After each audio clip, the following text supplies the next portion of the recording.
right, let's jump right into Roman Reigns versus Bronson Reed. This is actually how they started the show, right?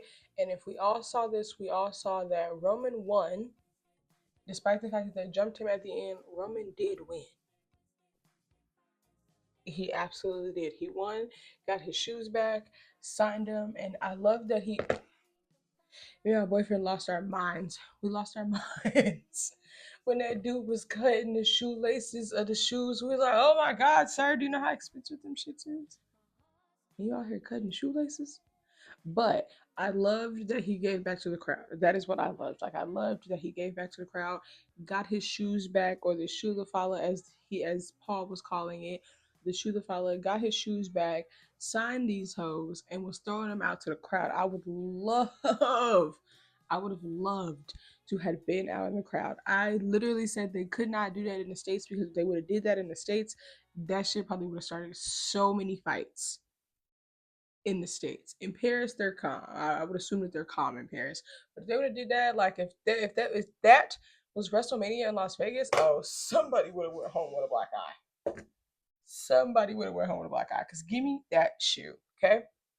All right, but let's jump into the match, right? So if you see me looking down, I'm reading from my notebook because I did write these things down. We got Roman. Roman bounces Reed's face. He bounces his face off the ring post, which is actually crazy as fuck to see. Reed has Roman in a headlock. Reed tries to take Roman's shoes. Roman kicks that man in his face because you're not getting another pair of shoes up off my body. Period. Point blank. Also, we're like 10 minutes into the match, and you think you're gonna just take my shoes off my feet? Be for real, dog. Be for real. Okay? Be for real. But then we get a Superman punch. Roman tries to like clothesline him over the ring a couple times. Does not work until like maybe the third time. I think he had to pick up his wind and then because we forget that Bronson Reed is a big dude. This is a big ass man. Like he is a Australian Samoan. This is a big ass man, bro. And then we get a Roman. I guess Roman fell a little froggy because we got a kick to the face. Oh wait. Oh no, I'm sorry. Roman was kicked in the face. Roman was kicked in the face. Roman goes for a spear, gets power bombed, kicked out of he gets power bombed, but he ends up kicking out of that pin because it's Roman Reigns we're talking about. It's gonna take more than a power bomb to get me. Samoan drop from the top rope by Roman. Roman spears Reed and wins. Literally how that happens. Literally how that happens.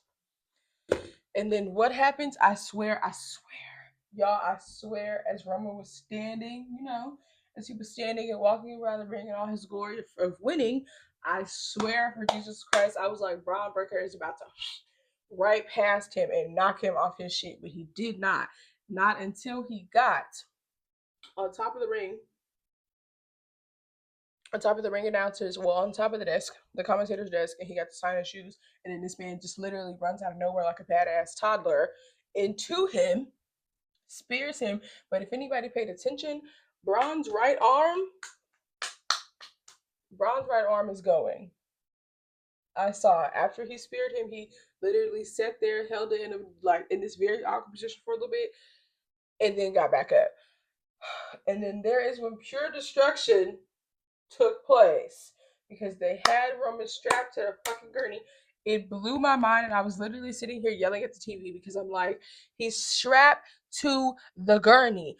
Pull it out of the goddamn ring. Why do y'all still have him laying in the middle of the ring, taking tsunami after tsunami after tsunami, getting his ass beat by these men? Literally took them like 10 minutes to get them up off of him. Let's back it up though, because I honestly think that Roman should have did a little more to Paul, but I love how Roman had he obviously you could tell like it's we all know that this is just a storyline, but you could tell that Roman was like, I don't want to hurt you for real. Like, yes, we're working, but I really don't want to hurt you. I love the very seamless, painless guillotine. That is really that I loved it. It was like, just shh, shh, shh, go your ass to sleep. literally what that felt like. It was like, shut up, Paul. Let's make this as painless as possible. I loved it. I loved it. I personally probably would have smacked Paul on the top of his bald ass head with my shoes. I would have a couple of times because not you walking around here calling him the tribal thief for my shoes, thinking this is funny. Fuck all that. My tribal chief, I love you. No, you're finna get it too. Okay? But they beat the brakes.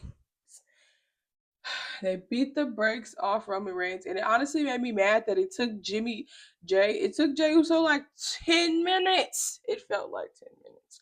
It took Jey Uso like 5 to 7 minutes to get out there and help him, and I get it though because Jey Uso had his own match, ended up getting his ribs hurt, and he ended up losing his own match. But bro, Roman was getting jumped. I'm honestly surprised he did not take his shoes off him again. But Roman was getting his ass beat, and you were nowhere to be found for like the first 5 minutes of that ass whooping. Next time, be there or be square because I'm tired of seeing Roman get his ass beat just to come back. I am loving the baby face thing that they have going on. And something else that I said out loud is this: Roman Reigns is getting a taste of his own medicine in the form of Braun Breaker. Because does Braun Breaker not call himself the dog, or he don't call himself the big dog, but he called himself something with a dog, right? Obviously, because the dogs are barking in this motherfucker. The, Braun, I'm gonna make another video on this because I have to get my think piece all the way together when I say this. But Braun Breaker is the newest version of Roman Reigns. He is the new big dog, and I feel as though Seth Rollins, and if Seth doesn't do it, it's going to happen in the opposite direction. When I say that, I mean it's going to happen vice versa, and I mean that if Seth does not betray Braun, Braun is going to betray them. Like I said, come back for that think piece because I will put that think piece together. I actually may put that on my YouTube channel because I feel like I have a lot to unravel right there. But come back for the John Cena and Logan Paul match.